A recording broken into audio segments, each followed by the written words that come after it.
Hey, everybody. Well, welcome to our second Hemingway Zoom.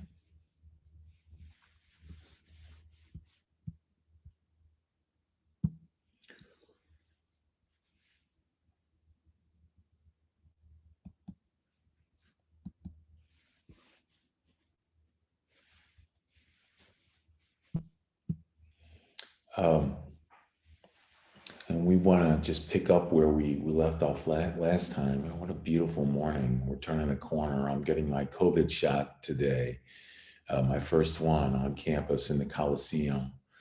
And there's a light at the end of the tunnel.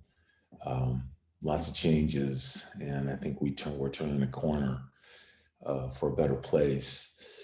Um, so let's talk about Hemingway. And the sun also rises. Excuse me. I love these mornings. I'm seated. I don't know if you. I'm seated in our sunroom, um, which is glassed in, and we converted during the COVID era. We converted to my daughter's little ballet studio. And she's in ballet Chicago, but she's had to do Zoom classes for gosh, coming up on a year. She started last summer, but it's great to see the sun streaming in the morning. Okay, uh, let's talk. We talked about the biography last time. I talked about the logic of discussing the biography first last time. There's going to be some people, some artists for whom the biography is more important, some less. Hemingway is one of the important ones, I think. So The Sun Also Rises. It's published in 1926. So he's writing it in 1925, published in 1926. And Hemingway is roughly 26 years old. He's born in 1899. So Hemingway's 26 years old when The Sun Also Rises comes out. And as I mentioned last time, it was not his first excuse me, not his first published work, but it was the first of his published works that made the kind of national and international splash for which he became very well known. Okay, we talked a little bit about World War I last time. We'll be touching base with those ideas. This is a book that's about the post-World War I generation. After World War I, a post-war generation of artists was confronted by a devastating crisis in value, a crisis that revolved around issues of faith, social faith, political faith, theological faith, psychological faith, social faith, political faith, theological faith, psychological faith. Um, uh, the question if we are equipped or we have been equipped psychologically to handle what the world gives us. And by what the world gives us, I mean, you remember that reading from Paul Nash last time, very moving passage, moving to me, still moving. Um, uh, that's what the world gives us. Our Have we been equipped to encounter that and retain our humanity? Uh,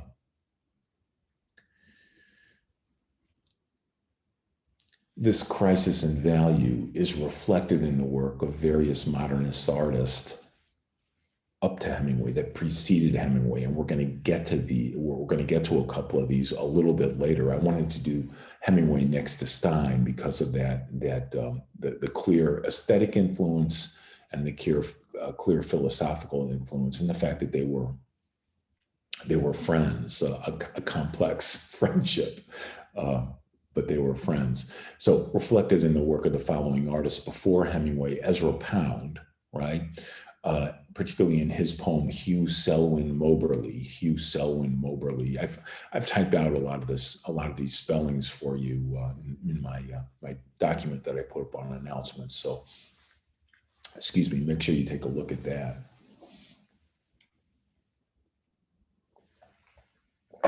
and my allergies persist, so I'm gonna have to apologize for that. I can barely breathe out of my nose. Uh, so in Hugh Selwyn Moberly, which is 1920, so that's Pound's poem in 1920, he pursues this question: upon whom or upon what do we depend or place faith, given a culture in a self-destructive, self-deceptive, hypocritical, moral shambles? Who do we, I'm paraphrasing Pound, who do we hang a tin wreath upon? Who's the hero of our time? Who can we look to for leadership, for example? There's a void. It's 1920. And then T.S. Eliot, 1922, in The Wasteland. So Pound writing 2 years before Eliot in Moberly, Eliot writing in 1922, as we'll see later, recognizing Pound as the il miglior fabbro, as he says at the beginning of The Wasteland, the better craftsman. Eliot calling Pound the better craftsman. Right at the beginning of the work that he will become most well known for. Indeed, the work that will turn American poetry on its head. In Eliot, the only possible response to this current condition, and a response which is destined for failure, is the attempt to shore together fragments of moral and relational order scavenged from broken traditions, broken intellectual traditions, broken aesthetic traditions, broken theological traditions, traditions that in some, taken as a whole, are no longer relevant to our condition as human beings. This is The Wasteland, 1922.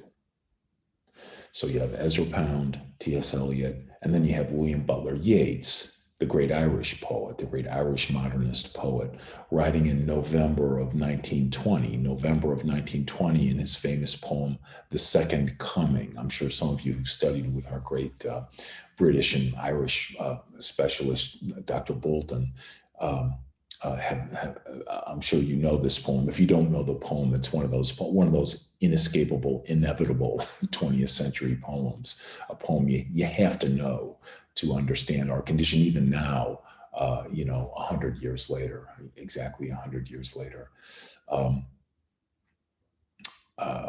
a year past 100 years later now. This is a line from Yeats's great poem, Second Coming. He laments a world in which, quote, the best lack all conviction and the worst are filled with a passionate intensity. A world in which the best lack all conviction and the worst are filled with a passionate intensity. We know a little bit about that condition, don't we? It's still with us. It's something that we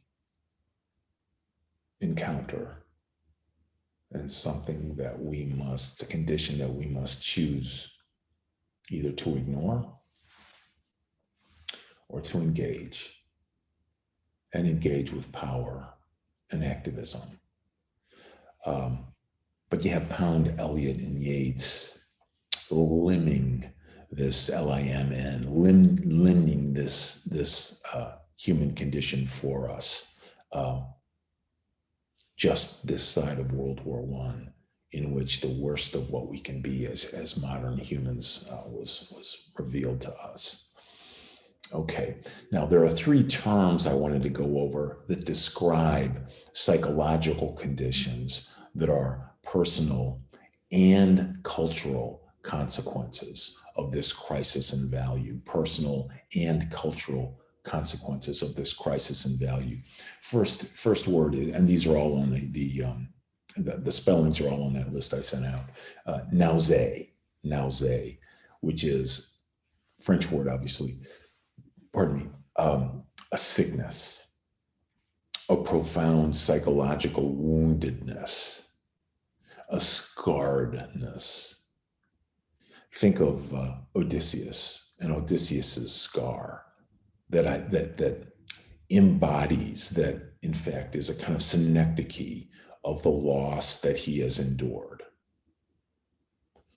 Think of Oedipus's scar, um, the scars on his ankles, the synecdoches of a condition that he was born into, that he had utterly no control over. Now, I bring up Odysseus and Oedipus not incidentally, and I'll talk more about this. But the modernists, the ancient writers, particularly Homer and Sophocles and Virgil, but others as well, very important to modernist poetry as it is brought to us via Pound and Eliot and others. So if you're not acquainted with I've taught a couple of you, actually a few of you before in World at One, and I know you're acquainted with the Odyssey and with Oedipus the King. But if you haven't gotten those works under your belt yet, make sure you read them now, because they're of quintessential importance to what we're going to be talking about. There's James Joyce, arguably the most important novel of the 20th century, and what is it called? It's called Ulysses, right? Odysseus.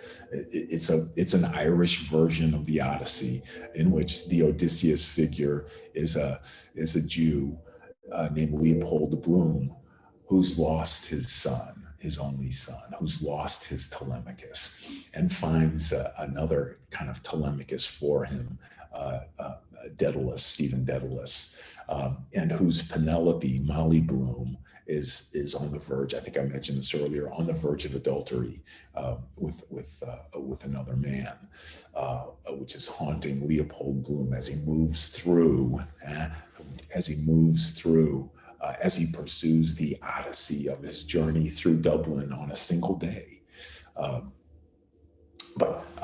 The Odyssey central to the modernist imagination. So Nausea, and then ennui, ennui, ennui, which is a profound boredom. That is the idea that nothing is worth doing because doing makes no difference. Ennui, a profound boredom. Nothing is worth doing because doing makes no difference.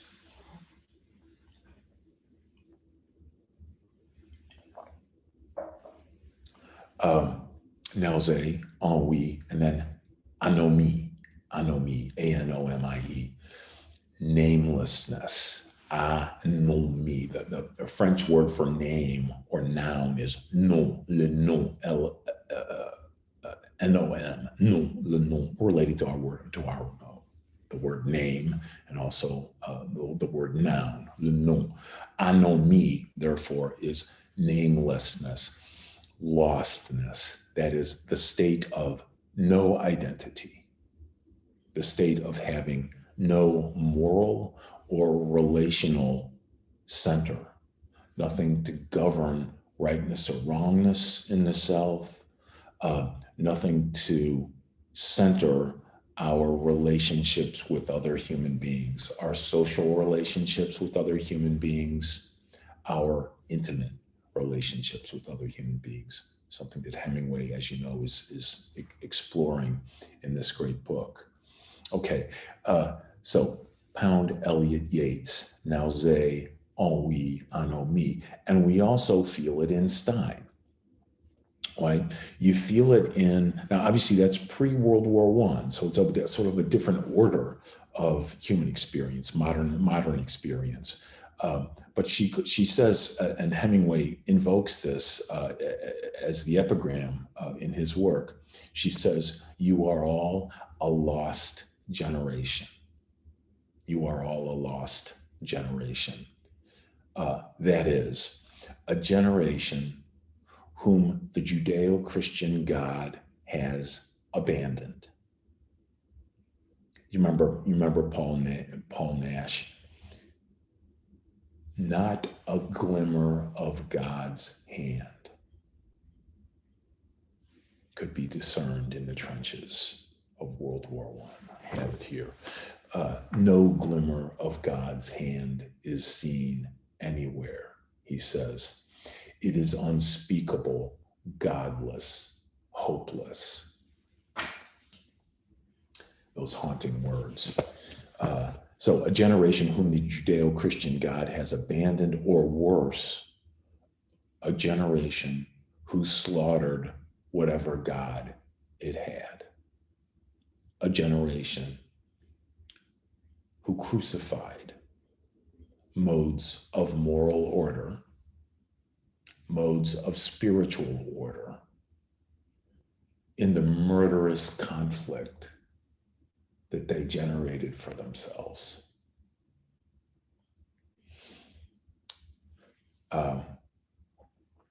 And this, of course, a condition leading to Jake Barnes' statement of resigned hope. He says, and this is chapter 14 in the book. We're going to have different. This is my copy. We're going to have different copies, different versions, different editions of the work, and I'll do my best to locate you. So you can find them in your own editions and read along or find the passages later. His statement of resigned hope, chapter 14, this is my page 148. You take a look on page 152, 153, between my page citation and that page citation, that is probably going to be your edition, but if not, you're just going to have to do your best. But it's in chapter 14. He says, I didn't care anymore what it was all about. All I cared about was how to live in it. Maybe if you found out how to live in it, you learn from that what it was all about. Let me just read that again. It's very beautiful. And it crystallizes this condition, this existential condition. You know, that word existential, it's a fancy philosophical word, derives from Sartre and Simone de Beauvoir and Camus, etc., that post-World War II generation. But it's existential. It's the adjectival form of existence. You know, it's not a mysterious word. It's not an academic, particularly academic word. It simply means pertaining to the condition of human existence. That's what existential means, right? And existentialism is that philosophy which engages intellectually that tradition. That condition. Good. I didn't care anymore what it was all about. All I cared about was how to live in it. Maybe if you found out how to live in it, you learn from that what it was all about. In other words, this abandonment of the idea that meaning is conferred to us from on high and trickles down to us. The idea that we must generate meaning in and of our own experience ourselves, finding for ourselves some sense of community, some sense of belonging that confers meaning in our larger communities and in our intimate relationships. I'll use the word social and relational to describe those two respective states. That is, the social, our relationship with the larger community; the relational, our relationship with the people we love, with the people whose affection we are particularly involved in. So the book, I think, constitutes an investigation into the difficulty of this attempt, that is to generate meaning relationally, socially for ourselves in the work that we do, in the loves that we establish, in the engagement in community issues that we devote ourselves to. What are the difficulties of that attempt to conjure value and meaning from the ground up, where are the examples we can look to? Synecdoches of our condition, that is, individuals who embody what we suffer, and synecdoches of our possibility, people we can look to as paradigms of this level of accomplishment, this level of fulfillment, existential models, so to speak. Okay. So The Sun Also Rises, the book, engages this crisis of value, the crisis of value that I've just been describing. It constitutes an inquiry into values in a time when value is fugitive for reasons I've been describing. And it constitutes a search for identity and orientation in an era of spiritual and cultural anomy, spiritual and cultural namelessness, spiritual and cultural lostness. Now, what are the specific features of this cultural lostness? Well, let's look at the idea of nausea, which I brought up earlier. Refers to as I said earlier, a sickness, a woundedness, a result of the insane, wasteful futility of the war, as it's described here. By Hemingway.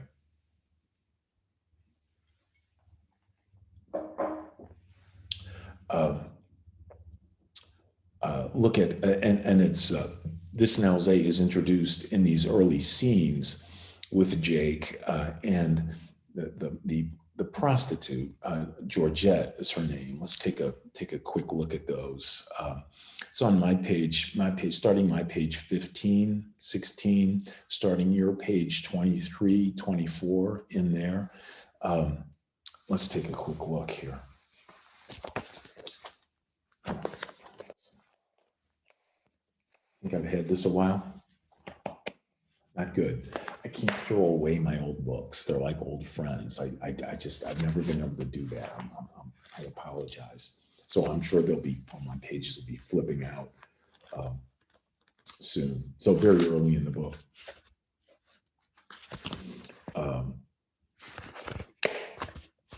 What's the matter? This is about chapter 3, and it's about half a page down into the chapter. What's the matter, she asked, going to a party? Sure, aren't you? I don't know. You never know in this town. Don't you like Paris? No. Oh, why don't you go somewhere else? Isn't anywhere else. Then later, on page 15, you see the paragraph, we turned off the avenue up the Rue de Pyramide. Just a sentence into that paragraph. She cuddled against me, and I put my arm around her. She looked up to be kissed. She touched me with one hand. And I put her hand away. Now, this is... she touched me with one hand. This is sexual contact. Georgette's a prostitute, and she's initiating this contact.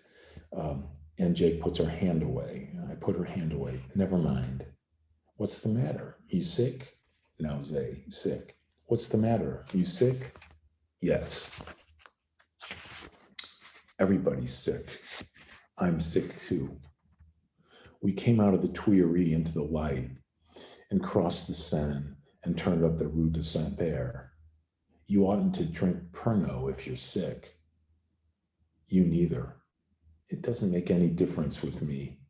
It doesn't make a difference with the woman. Turn the page, well, a little bit later, down the same page. Did you see the paragraph? We had another bottle of wine. We had another bottle of wine, and Georgette made a joke. She smiled and showed all her bad teeth, and we touched glasses. You're not a bad type, she said. It's a shame you're sick. Hemingway hitting that word nausea again and again. It's a shame you're sick. We get on well. What's the matter with you anyway? I got hurt in the war, I said.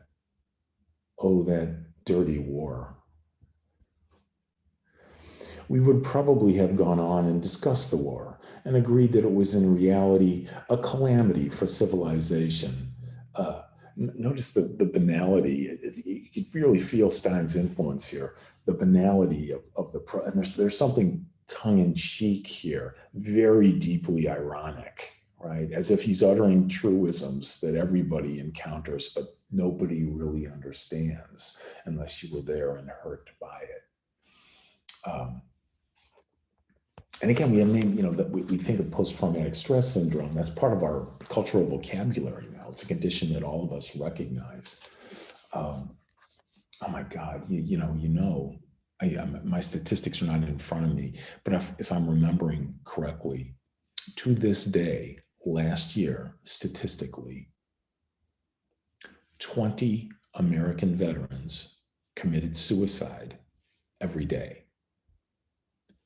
20 American veterans, maybe larger, maybe 22, but 22 American veterans committed suicide every day. Our treatment, our failure to treat the crises undergone by our veterans is one of the great shames of our culture and needs to be corrected. Recent politicians have spoken to that correction, but nothing has changed. Of course, that kind of treatment costs money, and that kind of money means you have to pay for it.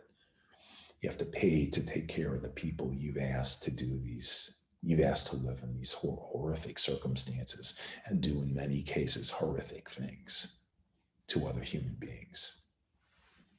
Excuse me.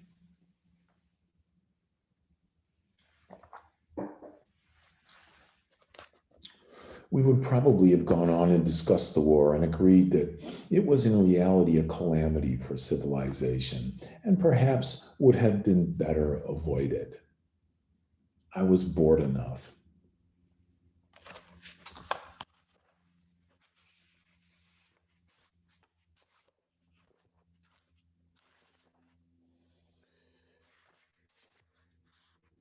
Page 21. Do you see so this is a few more pages later, should be around your page 29, roughly. But if not, you see the paragraph beginning, pardon me, I got up and walked over toward the dancing floor. I got up and walked over toward the dancing floor. Mrs. Braddox followed me. Don't be cross with Robert, she said. He's still only a child, you know. I wasn't cross, I said. I just thought perhaps I was going to throw up. Nausea, sickness. Your fiance is having a great success. With the word fiance there being used very ironically. She's not his fiance.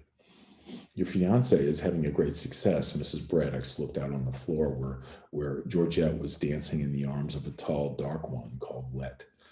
Isn't she? I said. Rather, said Mrs. Braddox. Cone came up. Come on, Jake. Have a drink. We walked over to the bar. What's the matter with you? You seem all worked up over something? Nothing. This whole show makes me sick is all. Brett came up to the bar. Hemingway hitting on this sickness. And, the implication is there is a physical woundedness. We discover later it's a sexual wound, so to speak, that Jake has suffered. It's got a physical component, but the physical component, the woundedness has a physical component, and the physical component impacts the emotional and intimate life. So it's a physical wound, but it's also a wound of intimacy, a wound that makes the physical manifestation of love impossible in Jake's case. And it's also a spiritual wound, a wound that puts faith in crisis, a wound that kills faith. So, this wound is now sort of moving from a small W to a capital W, that it's a wound that is symbolic of what war does to us, yes. What the horror we have contrived to inflict upon one another, generation by generation by generation, does to us. What that war did to them, yes, you are all a lost generation. And what war does to us generally. Right? I'm going to scoot over a little bit here.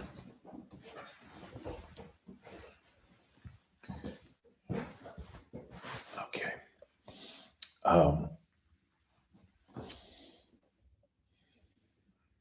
So you have woundedness here presented as an emblem of common experience, a badge of powerlessness, a badge of pain,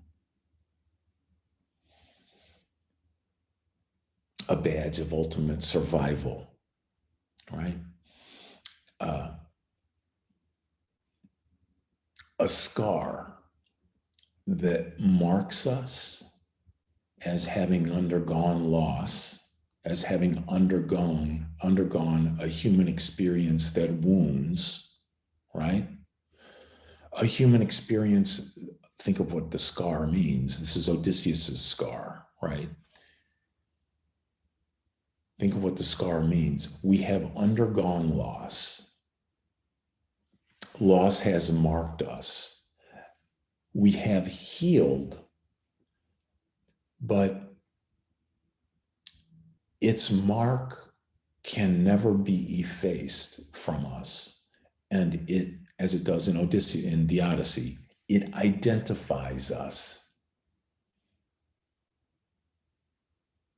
It allows us to identify one another. It creates a community of loss, a community of healing, yes, a community of survival, yes, but a community that can never forget the horror that inflicted the scar in the first place. Scarredness, think of the count here. Turn to page, in my page 59 in this text, and in your text, page 66, I think. So this is Count Mippopopoulos. This is Count Mippopopoulos. Let's take a look on page 59. Pardon me. Allergies. I can never escape.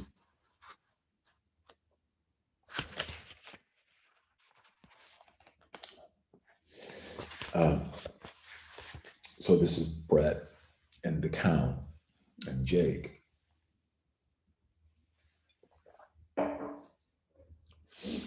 Do you see the glass? I'm sorry, the glass. Do you see the page, the paragraph, Mr. Barnes, the Count poured my glass full. Mr. Barnes, the Count poured my glass full. She's the only lady I've ever known who was as charming when she was drunk as when she was sober. You haven't been around much, have you? Yes, so Brett says that. You haven't been around much, have you? Yes, my dear, I have been around very much. I have been around a great deal. Drink your wine, said Brett. We've all been around. I dare say Jake here has seen as much as you have.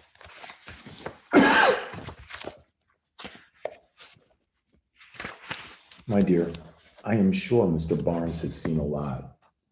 Don't think I don't think so, sir. I have seen a lot too. Of course you have, my dear, Brett said. I was only ragging. Count says, I've been in 7 wars and 4 revolutions, the Count said. Soldiering? Brett asked. Sometimes, my dear. And I have got arrow wounds. Have you ever seen arrow wounds? Pardon me. The Count stood up, unbuttoned his vest, and opened his shirt. He pulled up the undershirt onto his chest and stood, his chest black and big stomach muscles bulging under the light. You see them? Below the line where his ribs stopped were 2 raised white welts.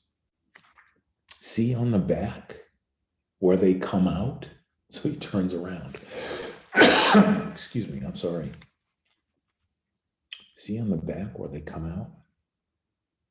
Above the small of the back were the same 2 scars, raised as thick as a finger. I say, those are something. Clean through. The Count was tucking in his shirt. Where did you get those? I asked. In Abyssinia, when I was 21 years old. What were you doing? Asked Brett. Were you in the army? I was on a business trip, my dear. I told you he was one of us, didn't I? I told you he was one of us. In other words, it's the scar that these individuals will know each other by. It's the fact of having encountered loss, the fact of having survived loss, but having survived loss in a very precarious condition, a condition that never goes away. Think of Jake's wound and think of the Count's wounds that we've just seen. And then think of Brett, who is also wounded. She's wounded in a different way. Look at page, my page 38. I'm sorry, I don't have a page number for y'all on that. My page 38, I'll give you a paragraph. Do you see the, so this is in chapter 5, about 4 pages in to chapter 5, roughly. The paragraph beginning, yes, I said, she was a VAD in a hospital I was in during the war. But do you have that? It's going to give you a second to find it. Yes, I said, she was a VAD in a hospital I was in during the war. She must have been just a kid then. She's 34 now. When did she marry Ashley? In other words, her current husband, who's an English lord, hence Lady Brett Ashley. During the war, her own true love had just kicked off with the dysentery. You talk sort of bitter. Sorry, I didn't mean to. I was just trying to give you the facts. I don't believe she would marry anybody she didn't love. Well, she's done it twice. I don't believe it. Well, I said, don't ask me a lot of fool questions if you don't like the answers. I didn't ask you that. You asked me what I knew about Brett Ashley. I didn't ask you to insult her. Oh, go to hell. So I'm just looking at that, the answer. That's offended Cone. During the war, her own true love had just kicked off with the dysentery. So you feel the irony and the darkness of that, the bitterness of that statement. So we discovered that Brett's fiance, the woman, the young man she was in love with as a young woman that she was going to get married to, died of dysentery. You know, what dysentery is, I don't need to go into it, but it's a terrible way to die. It was a very, very common form of death in World War One. And then, of course, later on, I don't want to spoil anything, but we discover later on another form of woundedness that belongs to Lady Brett Ashley.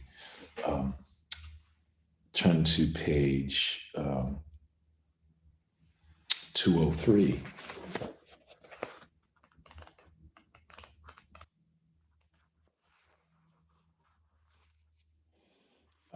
So this is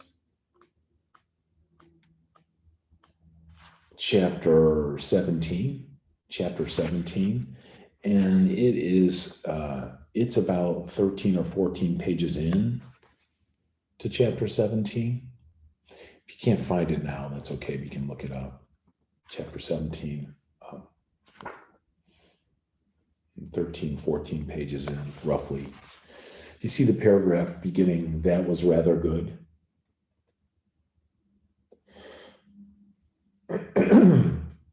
This is Mike Campbell speaking. "That was rather good. Ashley, chap she got the title from, lady, right? Ashley, chap that she got the title from, was a sailor, you know, 9th Baronet. When he came home, he wouldn't sleep in a bed. Always made Brett sleep on the floor. Finally, when he got really bad, he used to tell her he'd kill her. Always slept with the loaded service revolver. Brett used to take the shells out when he'd gone to sleep.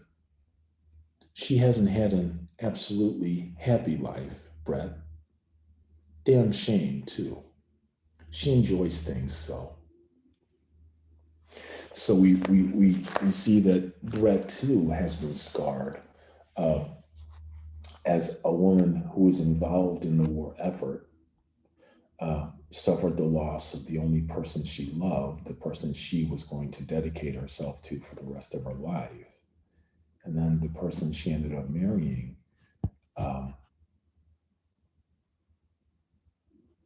presented her with this kind of life.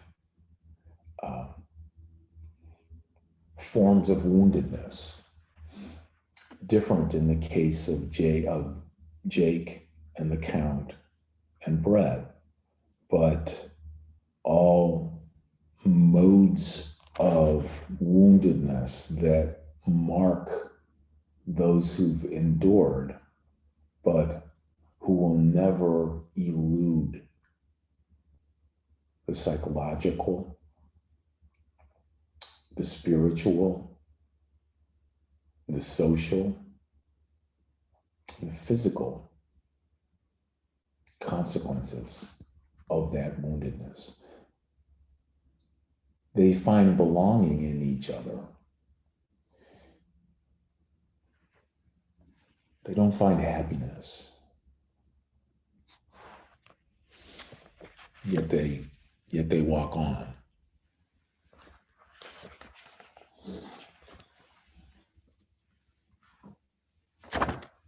So the narrative of Sun Also Rises is built around the relational and moral instability resulting in abortive, combative, unreliable, assaultive, disturbed, disturbing, and ultimately failed relationships. Let me just give you that list again.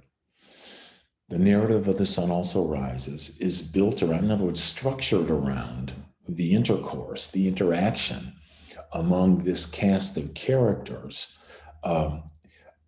whose relationships are utterly unstable, whose relationships are, here's my list, abortive, combative, unreliable, assaultive, disturbed, disturbing, and ultimately failed. Now, for each of the, I'm not just spouting off adjectives there. For each of those adjectives, I have a particular relationship in mind. Pardon me. Think of the way these quote unquote friends and these quote unquote lovers treat each other, right? Their relationships are characterized by emotional chaos, bitterness, jealousy, frustration, anger, resentment, anti-Semitism, misogyny, and then the whole bunch. All of those internal conditions, all those highly problematic internal conditions expressed relationally, all catalyzed by drunkenness. You know, add vodka and stir. Think of here, you know, I'm not going to have time to go. We're not going to have time to go through each of these relationships and find the problematic elements, but just think of the relationships themselves, and I'll leave you to remember them and to note them. Brett and Mike Campbell, and Robert Cohn, Francis and Robert, and of course, most centrally, Jake and Brett. And in fact, Hemingway marks Brett Ashley as the embodiment of social and moral chaos. So let's look at Lady Brett Ashley and some of the specific behaviors that Hemingway projects as being produced by this emotional chaos, this state of woundedness, this state of sickness. She says, you know, that there's the French word tromper, Tromper, tromper. It literally means to trick, right? You can trick yourself. Or to fool. You can fool yourself. You can fool other human beings. You can trick yourself. You can trick other human beings. And in this case, it means to mislead romantically, or to mislead sexually, to mess with somebody, to mess with yourself, to mess with somebody else. She says she trompes with everyone. And she says on page 55, your page 62, she says, "It's the way I'm made. It's the way I'm made." Well, we found out it's not the way she's made. It's what the world has done to her and how she survives emotionally in a state of great precarity, in a way that continues to wound herself and continues to wound other human beings. But some of these other human beings understand that it's not the way she was made, it's what the world has done to her, and they're able to, I'm thinking of Jake in particular, able to love her despite what she has become because of what the world did to her. Later on, she says, so I mean, it refers, you know, explicitly to sexual irresponsibility, sexual promiscuity, and emotional profligacy. In other words, she's out of control. She's lost control of herself in a certain way. She says later, "I can't help it. I've never been able to help anything. I can't help it. I've never been able to help anything." And like some of the other characters, she has been powerless to protect herself from circumstances that have brought loss to her, that have brought suffering to her, circumstances that she did not create, circumstances that she did not deserve. She says later, thinking about Hemingway marks her in this way. I'm interested to know, incidentally, to what degree you feel there's a certain misogyny here on Hemingway's part. Brett Ashley's a very interesting character in that way. In what ways do you think Hemingway is presenting her empathetically, sympathetically, presenting through her his own vulnerabilities in the area of sexuality, his own vulnerabilities in the area of infidelity, his own finding in himself and projecting in this female character his own insecurities, his own moral failures. Kenneth Lynn makes this point in the biography. Or is there an element of misogyny here? Is he burdening woman unfairly? Be really interested in anybody who'd want to examine that tension, not just in The Sun Also Rises, but you'll find the same kind of move in The Great Gatsby, which we'll read a little bit later on. Really interested in reading a paper on that idea. Okay, well, I see we've been in quite a while here. I'm gonna make our usual move to here at the end to our one of our jazz figures, again tracing that quintessentially American form, that quintessentially African American form, that quintessentially American form becomes quintessentially American form, our only uniquely American art form.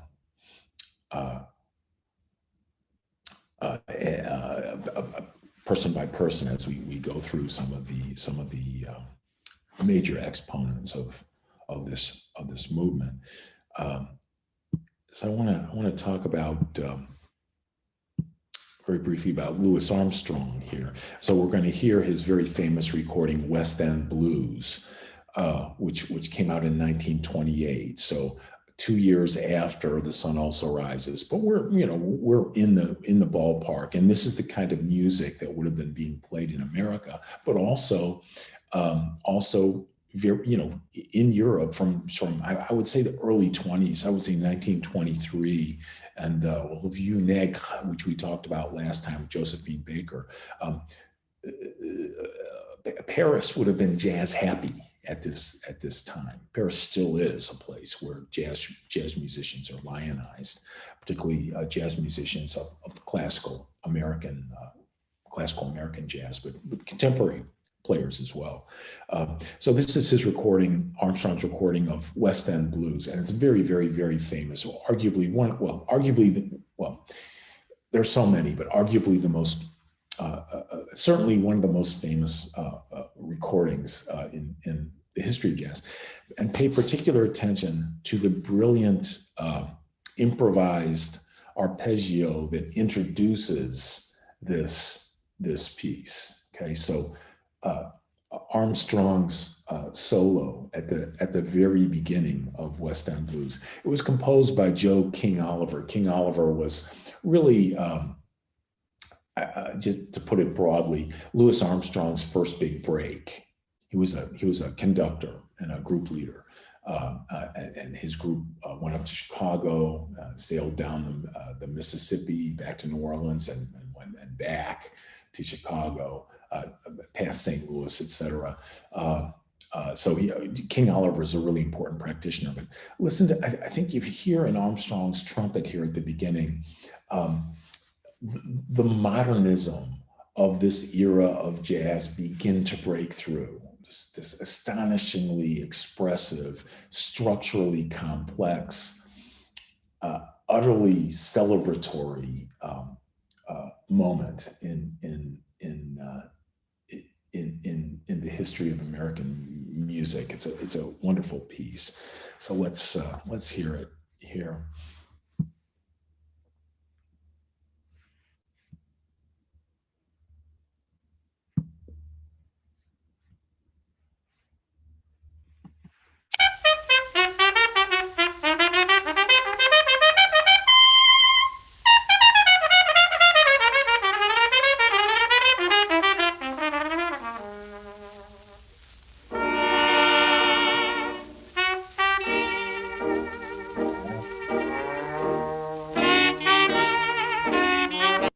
I'm sorry.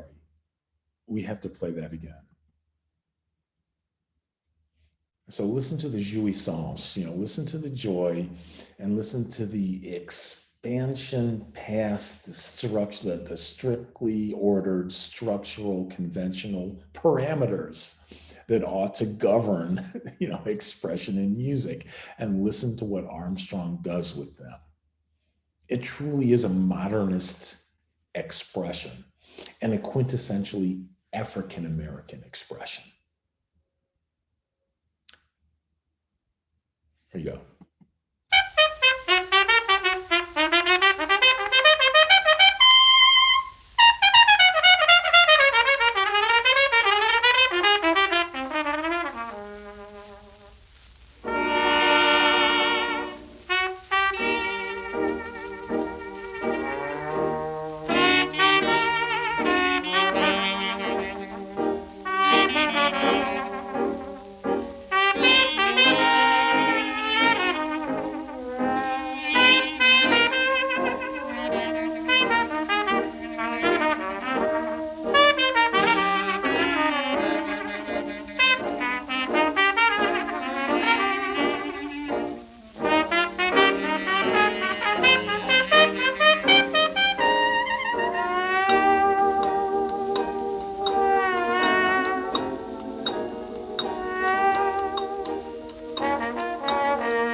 So we hear the very conventional parameters, measures. I love that word, measures into which musical expression ought to be divided, utterly erased, utterly effaced, superseded by the power of Armstrong's self-expression and the joy and the humanity that it contains. You feel a form in modernist evolution in a song like this. Okay, just great stuff. Well, thanks very much as always for being here, y'all. And I shall see you. I shall see you next time. Take care.